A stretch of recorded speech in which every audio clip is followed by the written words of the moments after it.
Saturdays are different. All week we've been reading Abraham's story in the ancient text. Today, we're bringing it into your world. This is the call. The moment God says go, and everything changes. Abe Brams is 23 when his grandfather dies. Grandpa Jack had been a giant in their family, not in stature, but in faith. The kind of man who prayed before every meal, even at McDonald's, who tithed when the bills were tight, who believed God's promises like they were signed contracts. On his deathbed, Grandpa Jack calls Abe to his side. "Come here, boy." Abe sits, holds the weathered hand. Grandpa's voice is thin but certain. "I've been praying over you since you were born, and God's shown me something." "What's that, Grandpa?"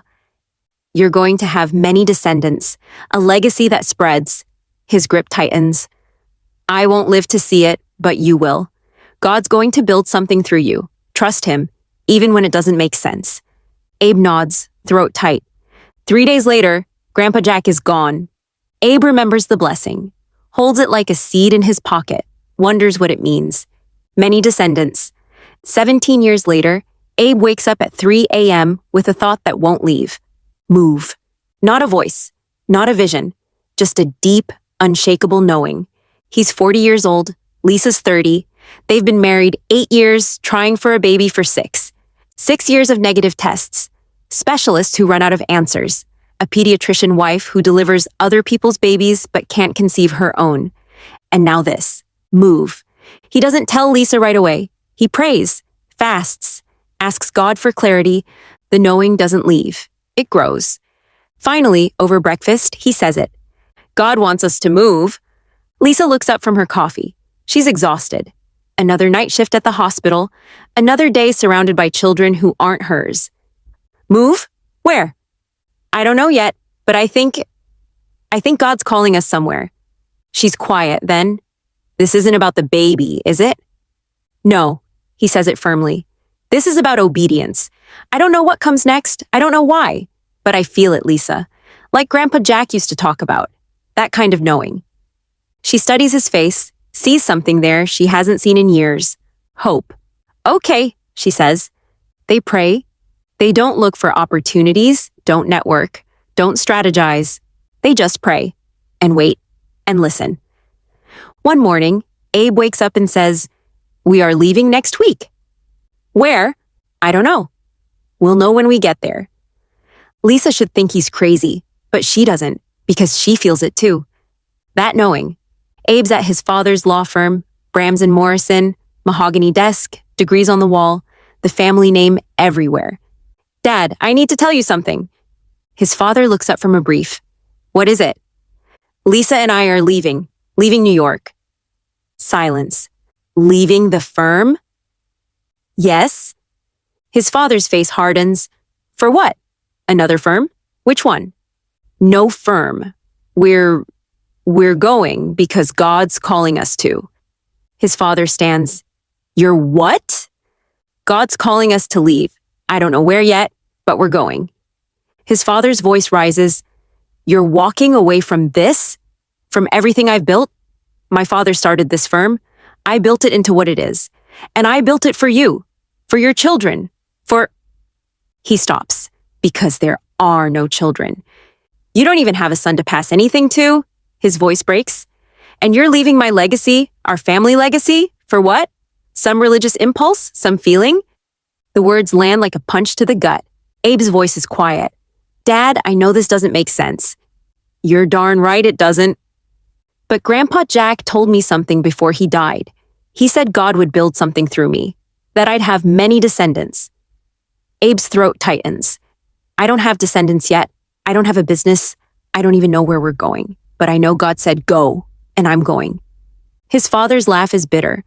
"Then go, but don't expect me to be there when this falls apart." Abe walks out.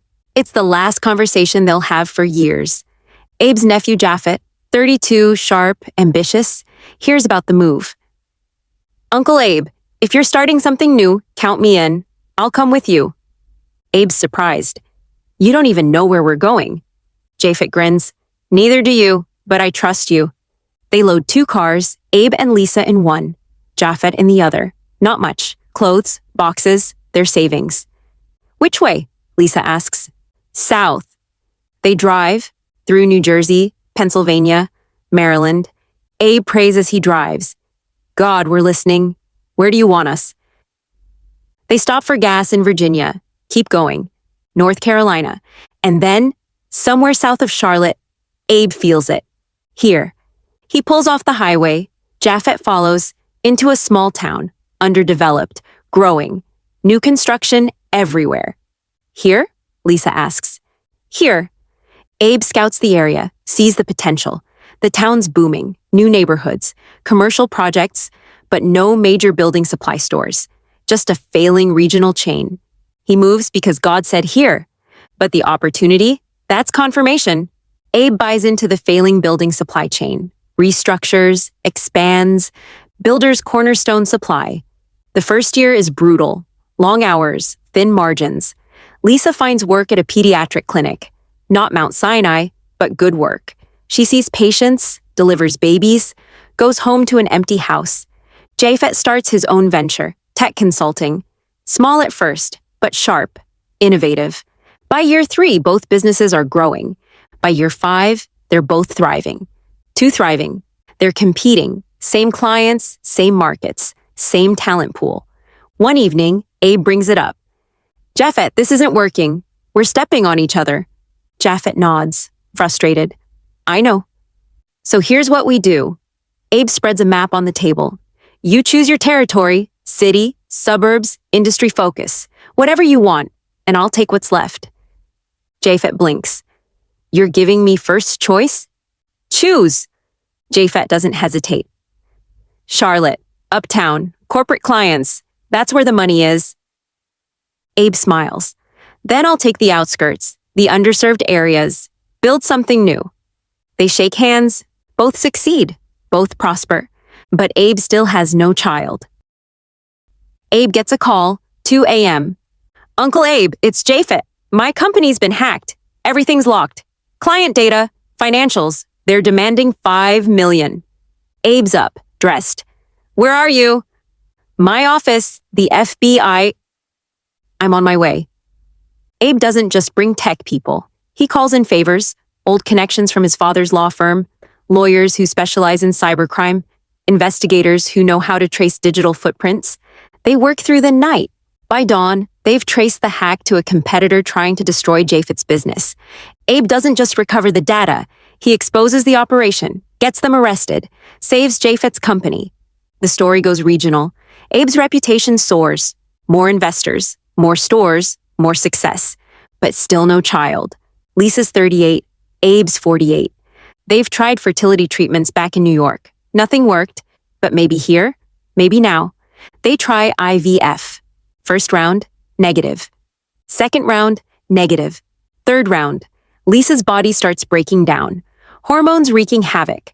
Her joints ache. She's exhausted, emotional.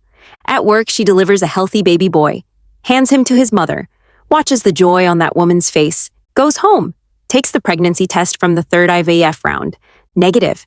She sits on the bathroom floor, white tile, cold, and weeps. Abe finds her there, pulls her close. Maybe we stop. Maybe, she whispers. They don't try a fourth round. One Sunday, their pastor makes an announcement. There's a young woman in our congregation. She's pregnant, not ready to be a mom. She wants to place the baby with a family in the church.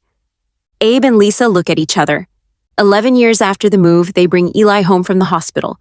6 pounds, 4 ounces. Perfect. They love him instantly, fiercely. But in the quiet moments, late at night when Eli's asleep, Lisa whispers, "Do you think we'll ever have a biological child?" Abe remembers Grandpa Jack's words, many descendants. But maybe that meant Eli. Maybe the blessing was always about adoption. Eli's ours, Abe says, fully, completely. They stop asking God for a biological child, not in anger, in acceptance. Eli is enough. 4 years later, Eli is 4. Sweet, energetic, obsessed with dinosaurs. There's a guest speaker at church, a traveling pastor. Abe doesn't know him. After the service, the man walks past them in the lobby, stops, turns back. Can I pray for you too? Abe glances at Lisa. Of course. The pastor places his hands on their shoulders, starts praying. Standard blessings, peace, provision, protection. Then he stops. Mid-prayer, his face scrunches like he's listening to something. When he speaks again, his voice is different, stronger, certain. The Lord is saying, "This time next year, you will have a son." Abe's eyes snap open. The pastor continues, eyes still closed. "I don't know your situation, but I'm hearing this clearly. A biological son. This time next year." Lisa's hand tightens on Abe's arm. The pastor opens his eyes, smiles gently. "I know that probably sounds impossible, but that's what I'm hearing." He moves on. Abe and Lisa stand frozen in the lobby. Eli tugs on Abe's hand. "Daddy, can we get donuts?" Abe looks at Lisa. She's staring at him, eyes wide, somewhere between shock and disbelief. "I'm 45 years old," she whispers. "I know." "That's medically?" "I know." She laughs. It's not a happy laugh.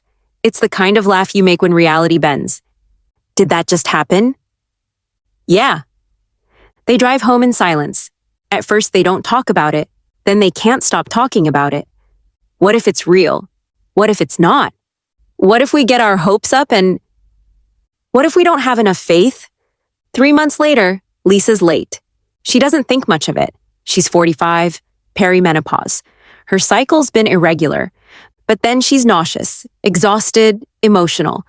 She takes a test just to rule it out. 2 lines. She stares, takes another test. 2 lines, another, 2 lines. She sits on the bathroom floor, the same cold tile from years ago, and weeps. But this time, it's different. She calls Abe, voice shaking. "Come home, right now." He rushes home, finds her in the bathroom, 3 positive tests on the counter. "Lisa?" She looks up, laughing and crying at the same time. "I'm pregnant, Abe! I'm pregnant!" He drops to his knees beside her. They hold each other, sobbing, laughing, overwhelmed. Abe remembers Grandpa Jack, the blessing, many descendants. "God," he whispers. The pregnancy is textbook, no complications. Lisa's healthy. The baby's healthy. At the 20-week ultrasound, the tech smiles.